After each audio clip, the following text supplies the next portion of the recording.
Hello everyone and welcome to the Oakland Open Series. I'm Glenn Jones and I'm joined in the booth by Brad Nelson. By Dallas competitor Brad. Very close. So you had the audible from Grand Prix Dallas to here as a result of the frigid ice storm that may have, for all we know, taken the lives of 830 competitors. Yeah, two things about Dallas. I ended up seeing that my flight was canceled, and the moment that happened, I was like, going to Oakland. And the other is, they're in Texas and it's ice and they're driving. I don't understand what's wrong with these people. It's not like North Dakotans know how to drive in the ice. Like, I don't know what these Texans are like. You've got experience? Yeah, I've got a lot of experience. Worried about the Texans? All right, I understand that. I think the desert sand seems more their speed, but you have come to this event right before the Invitational, getting a little bit of practice with Standard and Legacy, and you're playing a kind of interesting spin on the deck that's been doing really well in Standard right now. Mono Black has just been crushing events and did very well. Obviously gave Owen his second Grand Prix title in a row. You're playing a little less Mono Black. Yeah, these Temple of Deceits don't just scry. They don't. They cast blue spells. I decided to splash blue, like a light splash, mostly for Dimir Charm. That's the first card I really want to play because it kills Frostburn Weird, Pack Rat, and Nightveil Spectre. It's the removal spell we've all been wanting, I think, in this format, because there are very few things that can kill all of the cards on that list. And also, it's got a little bit of extra versatility too. You can pseudo-cycle it. There are sorceries worth countering. I actually thought I was going to counter a lot of sorceries. That didn't really happen. And I didn't think I was going to, bad impulse a lot, just look at the top 3 cards, but it happens so much. I do it all the time. Sometimes when my opponent scries keeps on top, like an Esper deck in game 1, I'm like, I take their Jace, their Elspeth, their Aetherling, or their Rev, and leave them with the land. Or when I need to draw something that happens, it's an awesome ability. I think the card is very good, and it's the reason I went into blue, and I kept diving into other things. Tom Ross started playing with Soul's Ransom. That was bad. But what I learned, though, and the best thing is, what I learned by splashing blue is that there's another card in my main deck I'm splashing for blue. Well, what could it be? Island. It is, and I didn't realize how important it was to be able to cast all the spells out of both the black and the blue devotion matchups the time I hit Nightveil Spectre. And so I hit with a Nightveil Spectre on turn 4, and I cast, if I hit a spell, I can cast it. Sometimes it's even Frostburn Weird. Yep, I ran into that exact same thing on Magic Online. I saw all these decks with the Temple of Deceit, and I didn't know Temple of Deceit, I just had Temple Sense. Whatever, I'll just run these instead. And then I realized, oh wait, it actually matters a lot against these mono blue decks, which is one of the most popular matchups in the field. And the best feeling in the world is when you're a mono black devotion deck, you hit an opponent and Jace on turn 4. Yeah, it's brutal.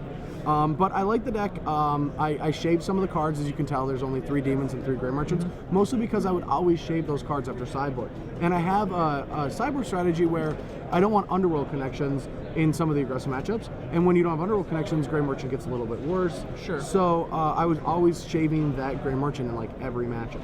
Okay, that makes a lot of sense. It also gave you room to jam in more removal spells. You're running a lot of removal spells, and you've opted for the full 4 Devour Flesh. I've seen Esper players making this choice, and I really like it out of their deck.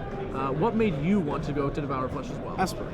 There you go. Solved it. Yeah, a lot of the Esper decks are jamming 4 Blood Barons now. Yep. And so I went up to 4 Nightveil Spectres in the sideboard, and I went to 4 Devour's Main, mostly because with the versatility of Dimir Charm, and obviously Hero's Downfall, the fleshes tend to hit what I want. Right, especially against Esper, they don't have a lot of ways to defend a Blood Baron. It's not like the take on Mono Black that runs a lot of white. That deck can sort of defend its Blood Barons with Spectres and Demons and not Pack Rats and yada yada yada. Esper doesn't really have that luxury. No. They're just going to lose their Blood Baron. I don't even know how high impact a card it is in the matchup, having played it myself. Well, if you don't kill it, it's very high impact. If you don't kill it, yeah, but you actually have some ways to race it in certain situations. Your Demons are huge. Yeah, but I don't have the whips or the Ereboses that really help, and that's what I leaned on back in the day, but the format sped up. Underworld Connection's not even that powerful in a lot of matchups where it was insane in every matchup then. And so the deck needed a shift. It needed a change, in my opinion. All right, well, let's shift over to your sideboard. Let's do it. You're running another card that's actually quite excellent against Blood Baron there, Lifebane Zombie, and you've got the full 4X. Tell me how you're using these 4 Lifebane Zombies. Obviously, you're running a lot of them. You clearly think it's a great card to be playing right now. And I'm being brutally honest right now. If my opponent is not mono black, I board it in. Every matchup. If it's Esper, I bring it in for the Blood Barons. Against the aggressive decks, I board out the Underworld connections, and I transition to more of an aggressive deck. 3-1 dude, go. Yeah, exactly. Against Mono Blue, I don't want to be connecting. It's a 4-drop that's really slow because it's 4, because you have to pay 3 and then pay 1 to get an ability out of it. And so I want to Thoughtseize, kill something, play a Lifebane, play a Demon, and then or play one of the other 2 4-drops that are on my sideboard that come in different matchups. Sure, and they are interesting, spicy meatballs. You've got some blue cards. Let's start off first with the Notion Thief. You've got a Notion Thief. Obviously, it's a pretty fun card to play with just in general. Every time you get someone, you feel like a golden god. Yeah. So what convinced you to run the Notion Thief? I can just say that it was not in my 75 going to Dallas. It was in Erebos. But once I got here, and I was like, you know what? It's a card that I've wanted to play. I played it a little bit. It's fine in the deck.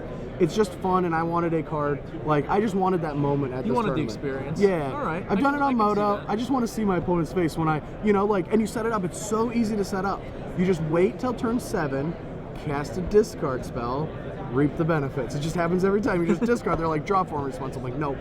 Then you take that and their only other card, and the game is over. And I mean, it is a pretty sweet card. It has a lot of things going for it that Nightveil Spectre has in being like pretty tricky to actually remove from the board. Yeah. So I credit where it's due. Your other 4-drops are a little more conventional, but not in your deck. Yeah. We see them out of the sideboard of Sam Black's Mono Blue Devotion deck all the time. We've got the Domestication, which I think Sam has opted away from, but a lot of Mono Blue players still play. I think Sam Pardee is one of those players. Domestication, where are you bringing that one in? I'm bringing it in the Mirror and against Devotion and the Red Devotion decks, like the Boros Reckoner decks. Sure. And I love it against Black and Blue Devotion because Nightveil Spectre is a war you fight. Against the Mono Blue Devotion deck, just stealing a Master Waves means that they're not going to be able, all the tokens die. You just have a 2-1, it's not worth anything. But it's so important as a removal spell that sometimes it's your card advantage. Like, I'm not trying to Underworld Connect. So just by stealing a Frostburn Weird, it's a huge impact on the game when all I'm trying to do is 1-for-1 them. And with the added blue in my deck, I get to pump it up, only 2. And it's great. Also, it takes pack rats, but most importantly, it hits the Nightveil Spectres. And when you steal a Spectre and they have to kill it, it's not just a 2-for-1. It's like 1 turn for their 2 turns, and it's like the complete 2 turns for your 1 turn. And that's like a huge shift from a Mono Black deck in the early games. There's a reason they didn't make Control Magic Black. Yeah. And then the Master Waves are in there for the White Weenie matchups, the Mono Red matchups, and then any of the Mono Red Devotion too, where I wanted something that gave me card advantage against White Weenie that wasn't Shrivel. I never liked bringing in a mass removal spell in a deck with a ton of spot removal where I don't have any card advantage. You get into this awkward tension where you don't want to duplate a guy because it's going to get caught by the Shrivel later, but then you're taking extra damage. That's giving their Boros Charms a lot more reach, etc. Plus Spear of Heliod I've seen coming in a lot of these Boros decks now, and that just embarrasses Shrivel completely. So I think we might be on the cycle away from Shrivel right now. And it's aggressive, and so I always like my decks like this to have the ability that when you draw like Lightbane Zombie, Master Waves, a Mutavault, and 2 removal spells, you can get on the aggressive and put your opponent on the back foot. Something that Mono Black takes forever to actually do. I also really like that it gives you a way to help dodge those Braid the Elements plays by having blue and black creatures. That's something they're definitely not going to be prepared to face down. No, all right, Brad. Well, this deck looks sweet. I wish you all the luck with it, and good luck next weekend in Vegas. Thank you so much. I'll see you there.